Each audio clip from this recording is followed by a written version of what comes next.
नमस्कार दोस्त। मैं आभास आपका इस बार जो है जिस प्रकार से यूरोप में पूरी दुनिया की जो तबाही है, किस तरीके से वहां का टेम्परेचर। अच्छा देखिए, एक बात और भी है कि हिंदुस्तान में अगर 45 डिग्री 48 डिग्री का टेम्परेचर है तो इंसान बर्दाश्त कर लेता है। हम लोग 48 डिग्री तक का टेम्परेचर बर्दाश्त किए हुए हैं।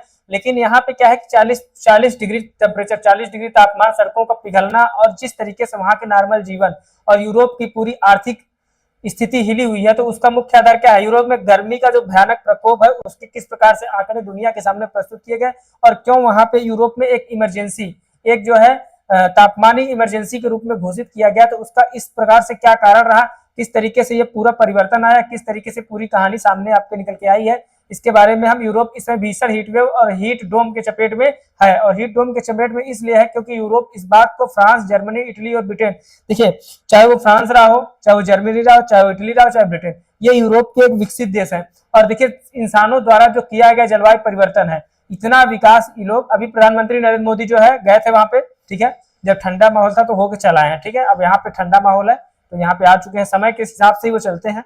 अब यहाँ पे ठंडा माहौल है, यहाँ पे ठीक है, वहां पे गर्मी है, तो जहां जैसा रहता है वो एडजस्ट कर लेते हैं, क्योंकि वो देश के प्रधानमंत्री इसीलिए हैं क्योंकि वो एडजस्ट कर लेते हैं। पहले वहां ठंडा था तो उधर थे, अब इधर ठंडा हो गया है तो अब इधर आ चुके हैं, ठीक है। तो यूरोप हीट वेव का कंडीशन क्या है?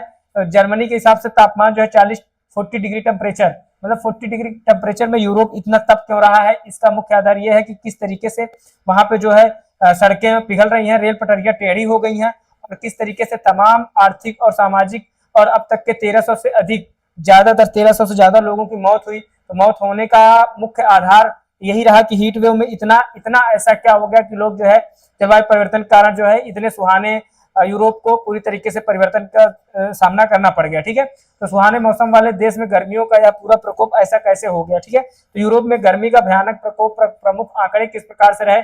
40.3 डिग्री टेम्परेचर अब तक का सबसे हाईएस्ट टेम्परेचर रिकॉर्ड किया गया यूरोप का जो है इस बार, ठीक है। और हीट डोम और ओमेगा ब्लॉक, जो इसका नाम दिया गया हीट डोम और ओमेगा ब्लॉक, देखिए इसको समझिए।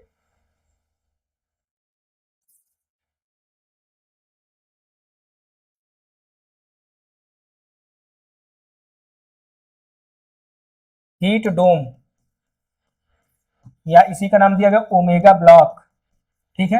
हीट डोम या ओमेगा ब्लॉक, यह है हीट वेव का जो खतरा है 10 गुना बढ़ गया है, तो ठीक है। यूरोप के ऊपर वायुमंडल में एक जो पूरी कहानी है वो देखेंगे हम कि यूरोप के ऊपर वायुमंडल में ओमेगा ब्लॉक, ग्रीक अक्षर ओमेगा, जो आप देखते होंगे इसको हम ग्रीक अक्षर ओमेगा पढ़ते हैं, ये पहले आपने देखा होगा फिजिक्स में, ये ओमेगा है, ठीक है, इसको ऐसे बनाते थे, ठीक है, ओमेगा।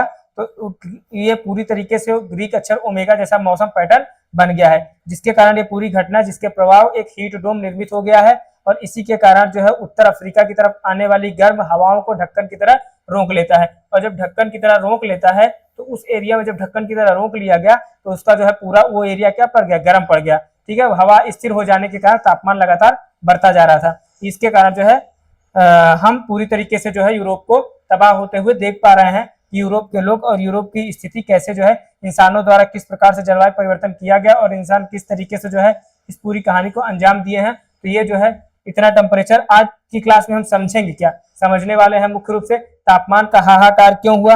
देखिए, अगर आप समय, कहते हैं ना समय बड़ा परिवर्तनशील है, अगर आप समय और प्रकृति से छेड़छाड़ करेंगे तो प्रकृति अगर आपसे आपको एक बार अगर मन लगा के छेड़ दी, आप तो प्रकृति को रोज छेड़ रहे हैं, लेकिन अगर प्रकृति आपको एक बार मन लगा के छेड़ दी तो सारी नशा एक झटके में ही उतर जाती है, ठीक है। अगर सही ढंग से आंधी तूफान और पानी गिरने लगता है तो सारा जितना पत्थर, पूजा पाठ, जल देवता है, सब याद आ जाते हैं, ईमानदारी से देखा जाए तो ये आपको ध्यान में रखना है कि क्लास में यही समझना है कि तापमान का हाहाकार क्यों हुआ और तापमान के हाहाकार होने का मुख्य कारण क्या रहा। तो ये समझना है कि अब हम थोड़ा सा ध्यान देंगे कि तापमान इतना बढ़ा क्यों और तापमान बढ़ने का आधार क्या रहा, इस तरीके से। कोई दिक्कत नहीं। हाँ, अभी हम आपको 2 मिनट के अंदर कॉल कर रहे हैं, बस 5 मिनट रुकिए, हम कॉल कर रहे हैं। तो तापमान का जो हाहाकार है, यूरोप में तापमान जो है अचानक रूप से बढ़ा, तो इसका जो है यूरोप में तापमान अचानक रिकॉर्ड 40 डिग्री पार, वर्तमान स्थिति और गंभीर विश्लेषण, पिघलती सड़कें और पटरियां, डामर सड़कों के पिघलने और अत्यधिक उष्माकरण, रेल पटरियों में जो टेढ़े होने लगे, तो आप समझिए कि अगर ट्रेन ऐसे जा रही है ना, और जब वो टेढ़ मेढ़ हो गई, तिरछाने लगी, तो पता चला कि ट्रेन जो है इधर की बजाय उधर चली गई, जाना था पूरब निकल गई पश्चिम, और पश्चिम तो नहीं निकलेगी बल्कि पटरी से उतर जाएगी, कहानी उसकी वहीं पे खत्म हो जाएगी। और बुनियादी ढांचे का संकट। यूरोप के ठंडे क्षेत्रों घरों में एसी और पंखे क्यों नहीं है और कैसे घर हीट ट्रैप बन गए हैं। देखिए सबसे ज्यादा गड़बड़ी तो ये है कि जो उत्तर वाले लोग हैं वो धुआंधार एसी लगा रहे हैं। एसी लगाना उनके लिए जो है एक मानवीय विकास है। मतलब अगर एसी नहीं लगाए हैं वो तो उनको लगता है कि उनसे कोई आध्यात्मिक भूल हो गई है, उनको इस जीवन में कुछ न कुछ कमी महसूस हो रही है, इसलिए एसी उनके जीवन में अत्यंत आवश्यक है। एसी न लगा पाने के कारण उनका हीमोग्लोबिन भी थोड़ा थोड़ा कम होता जा रहा है। ये उत्तर वाला क्षेत्र का हिस्सा का मामला है। ठीक है, तो यूरोप चूंकि ऑलरेडी ठंडा रहता था तो उधर ज्यादा ही ये एसी वाला कल्चर है नहीं, तो लेकिन लोगों के पास नहीं था, इसलिए लोगों के लिए ज्यादा दिक्कतें हुई। और क्लाइमेट चेंज और समाधान, सबसे बड़ा मुद्दा ये है बाबू, क्लाइमेट चेंज और समाधान। देखिए ग्लोबल वार्मिंग और हीट डोम की अवधारणा इस वैश्विक संकट से निपटने में व्यवहारिक उपाय कुछ नहीं रहा है। अगर हमने आपको फिर से बताया और बार बार यही कहेंगे, अगर आपने प्रकृति से छेड़छाड़ की, प्रकृति से आपने छेड़खानी की, तो प्रकृति जब आपको छेड़ेगी तो फिर एक अच्छे तरीके से छेड़ देगी। फिर आप जीवन में 10 साल, एक बार कोरोना आपको छेड़ के गया और पूरी दुनिया जो है उसमें समझ में आ गई उसको। ठीक है, तो इस बात को ध्यान रखना है कि पिघलती सड़कें, पटरियां और किस तरीके से यूरोप का इंफ्रास्ट्रक्चर और एसी का संकट, सबसे बड़ा मुद्दा है एसी का संकट। मैं आपको पीछे बता चुका हूं, अल्टरनेट करंट से काम करता है। तो ये जो है इंसानों द्वारा किया गया जलवायु पर वैज्ञानिकों के अनुसार मानवीय गतिविधियां, जिस प्रकार से मानव अपने ताकत को प्रदर्शित कर रहा है, जलवायु परिवर्तन कारण यूरोप बाकी दुनिया की तुलना में लगभग पूरी तरीके से क्या हो रहा है, दोगुनी गति से गर्म हो रहा है। अगर दोगुनी गति से गर्म हो रहा है तो सोचिए आने वाले हालात क्या होंगे। इस तरह की भीषण हीट वेव अब वंस इन ए जनरेशन, पीढ़ी में एक बार होने वाली घटना, ठीक है, न रहकर लगभग हर साल होने लगी है। ये घटनाएं आपको साल दर साल प्रकृति अपने स्वरूप को दिखाती रही है।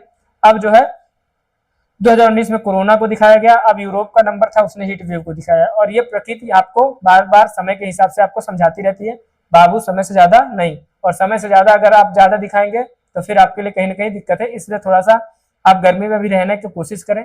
जरूरी नहीं है कि हर बार ये बाबू जो है ये भाई साहब एसी के लिए जो है लाइब्रेरी जाते हैं। ठीक है, इनको पढ़ने का पता नहीं मकसद है कि नहीं, लेकिन एसी के लिए जो है मुख्य रूप से ये लाइब्रेरी जाते हैं मोहन भाई। तो ये भी ध्यान रखना है कि एसी का उपयोग उतना ही करना है जितने से काम चल जाए, बल्कि ना ही करें तो ज्यादा अच्छा है ना। तो ये भारी उमस अब हमने आपको बता दिया है। ये कहने के लिए अच्छा लगता है कि ना ही करें, लेकिन टेम्परेचर इतना ज्यादा है कि बिना एसी के आदमी रह भी तो नहीं पाएगा। भारी उमस, हाई ह्यूमिडिटी। यूरोप में सिर्फ तापमान ही ज्यादा नहीं है, बल्कि वहां पे क्या है, अब तापमान के साथ साथ जब तापमान, देखिए कहीं दुनिया का स्वरूप है कि अगर तापमान बढ़ेगा तो हवा वहां ज्यादा तेज होगी, तो बल्कि हवा में नमी भी अब बहुत अधिक बढ़ती गई। और लास्ट में हवा में जब नमी बढ़ी तो नमी बढ़ने के साथ नमी का शरीर का पसीना जल्दी सूख नहीं पाता, और जब पसीना नहीं सूख पाएगा उससे दिक्कत क्या होगी, और त्वचा खुद को ठंडी कर पाने में थोड़ा सा दिक्कत करेगी, है ना। तो इस तरीके से नहीं कर पाएगी ठंडे, तो अब उसमें क्या होगा कि और तेजी से उसको जो गर्मी है वो और महसूस होने लगेगी, और जो गर्मी और महसूस होगी नतीजे 40 डिग्री के तापमान में 45 डिग्री से अधिक महसूस होने लगेगा। गेम यहीं पे हुआ है। देखिए जो 40 डिग्री अपने यहाँ क्या है, 40 डिग्री का टेम्परेचर नॉर्मल है।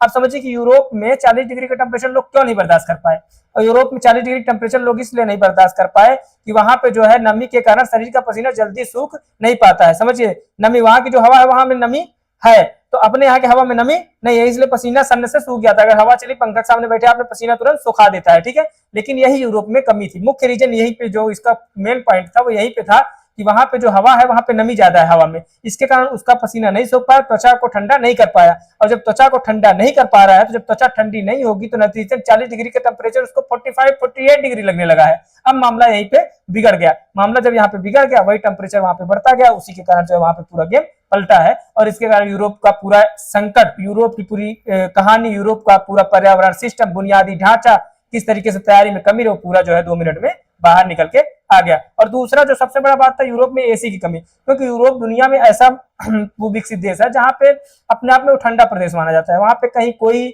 ऐसा कोई विध्वंस नहीं है, कहीं ऐसी कोई कहानी नहीं है जहां पे उसको दिक्कत होगी, जहां पे उसको कोई समस्या होगी, या जहां पे ऐसा कोई संकट नहीं है, पिघलते बर्फ या पूरी तरीके से वहां पर पूरा वातावरण ही इसी तरीके से रहा है। तो बुनियादी ढांचे एसी कहीं, भारत के विपरीत यूरोप में केवल 20% घरों में एयर कंडीशन लगे हुए हैं। मात्र वहां पे 20% घरों में एयर कंडीशन लगे हुए, मतलब बहुत कम। मतलब इतना चूंकि विकसित देश होने के बावजूद 20% घर में अगर एयर कंडीशन लगे हैं तो बहुत कम मात्रा में एयर कंडीशन लगे हुए हैं। ठंडे मौसम के आदी होने के कारण लोगों के पास गर्मी से बचने की व्यवस्था नहीं थी, और ये अचानक से उनके साथ हो गया। और जब अचानक से हो गया तो ये पूरी कहानी बदल गई। उबलते हुए घर और एसी पंखों की भारी किल्लत के कारण ठंड के अनुकूल बने घर।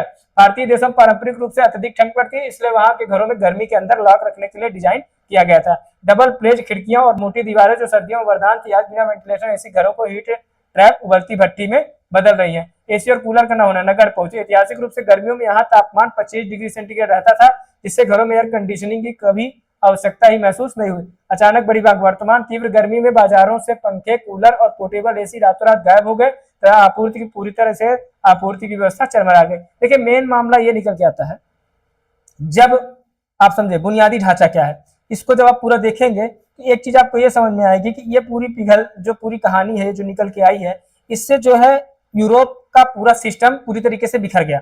पूरी तरीके से यूरोप अपने जो आर्थिक हालात थे उससे प्रभावित हुआ और यहाँ पे इंफ्रास्ट्रक्चर का जो था पूरा कम तापमान और के हिसाब से अगर देखें तो पूरी तरीके से कम तापमान के हिसाब से ही पूरा उसका दुनिया का संचालन और यूरोप का संचालन होता है। और इसी तरीके से चिलचिलाती धूप में जो कंक्रीट था वो पूरी तरीके से क्या हो गया, गर्म पड़ गया। और जब चिलचिलाती धूप में कंक्रीट तो गर्म पड़ेगा ही, कंक्रीट गर्म पड़ने के साथ साथ जो उसका डामर है वो भी गर्म पड़ता है, वो निकलने लगा और वो निकलने के साथ साथ जो उसका चप्पल था उसमें भी फंसने लगे, सड़कें और रेल पटरियां उखड़ने लगी। इस तरीके से पूरा यूरोप जो है हीट ट्रैप और उबलती भट्टी में तब्दील हो गया। पिघलती सड़कें और मूर्ति पटरियां अत्यधिक उष्मा हमारे बनाए हुए कंक्रीट के सचमुच में नष्ट कर सकता था। यही मुख्य था परिवहन व्यवस्था पर गर्मी का सीधा प्रभाव। जो परिवहन व्यवस्था थी, रेल पटरियों का मुड़ जाना, तमाम प्रकार के सड़कों का नरम होना और ये पूरी जो है पूरी कहानी जो है क्लाइमेट चेंज, हीट डोम का विज्ञान। हीट डोम हमने आपको बताया ही कि वहां पे ओमेगा बन गया और ओमेगा बनने के साथ ही पूरी व्यवस्था जो है वहां पे जो है एक टेम्परेचर इसी दूर इतने ओमेगा बन जाने के कारण वहां पे जो है उतने दूर एयर कंडीशन को जो है पूरी तरीके से एयर को परिवर्तित कर दिया। वैश्विक तापमान में वृद्धि और हीट डोम, ये दुनिया का सबसे बड़ी समस्या है कि हर साल वैश्विक तापमान बढ़ रहा है और अगर आप अभी भी हिंदुस्तान दुनिया के कई देश अगर इसको नहीं चेतेंगे तो हीट वेव पूरी दुनिया को अपने चपेट में ले लेगा और यहाँ से जो है पूरी व्यवस्था बदलेगी। अब देखिए अब जैसे बताया मैंने मोहन भाभी जो जाते हैं, समस्या इनके साथ ये है कि ये जाते हैं लाइब्रेरी। अब लाइब्रेरी में किसके लिए जाते हैं, एसी के लिए जाते हैं। मुख्य मुद्दा है पढ़ाई, वहां तो इनका पढ़ाई रामे भरोसे है, फिलहाल इनकी पढ़ाई भगवान ही मालिक है। ये खुद ही नहीं पता चल पा रहा है इनको कि पढ़ का रहे हैं। एक दिन हमने इनसे सामान्य सा क्वेश्चन पूछा, नहीं बता पा रहे हैं, ठीक है। तो ये समस्या है इनके साथ।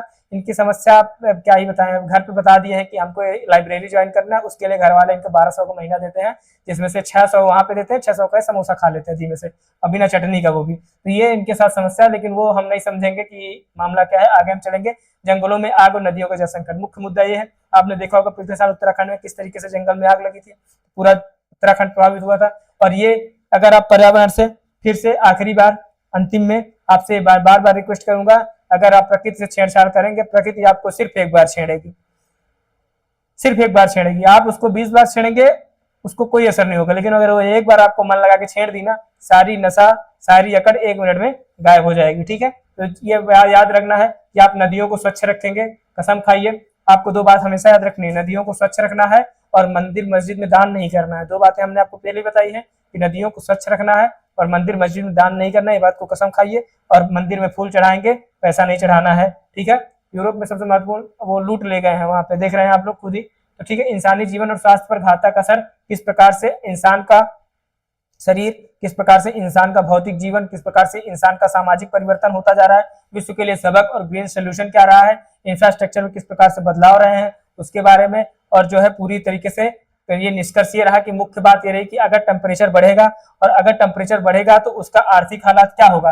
अगर टेम्परेचर बढ़ेगा तो व्यक्ति का जो मानवीय स्वरूप है, व्यक्ति जिसके लिए दुनिया में अपने अस्तित्व के लिए लड़ रहा है, वो पूरी तरीके से प्रभावित होगा।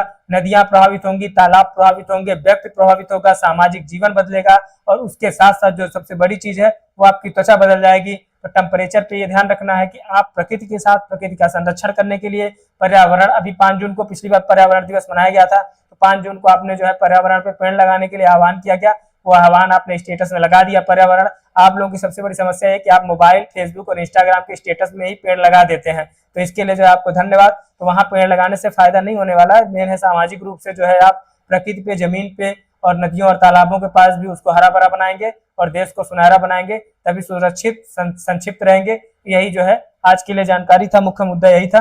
तब तक के लिए धन्यवाद। यूरोप की अच्छी स्वास्थ्य के लिए, यूरोप को भविष्य में अपने उन्नति के लिए हम कामना करते हैं। तब तक के लिए धन्यवाद, नमस्कार, थैंक यू।